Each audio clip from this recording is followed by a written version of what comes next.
make the children to learn those experiments, how to make them give the practical education by doing the experiment. They will learn from textbook, just reading or just making them see the pictures. That will be a different kind of knowledge they are getting. But when we are practically showing the things, it will directly enter in their mind and they will remember it more better, and they can present even whatever the level of their examinations or whatever. It will be very, very helpful for them.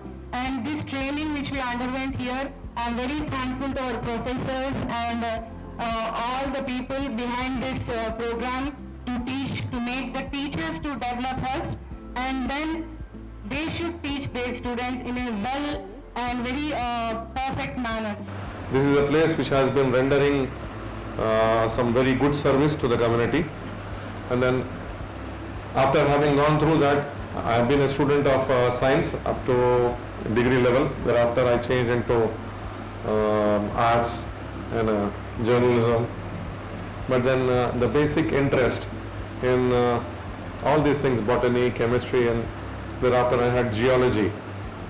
So this is very, very interesting, and what you are doing is extremely well received, because I could see, I was so very much interested in seeing the auricles and the ventricles and how these chemicals were reacting. If, as he was mentioning, Latif Saab was mentioning, if one child goes through that, if he sees the dissection being carried out there, or if he sees the thing which has been carried out here, then he will never be able to forget. So I am aware of your activities, and I can say that you are doing some very stupendous work. Please keep it up, and let Board of Intermediate join you in this endeavor. Thank you very much.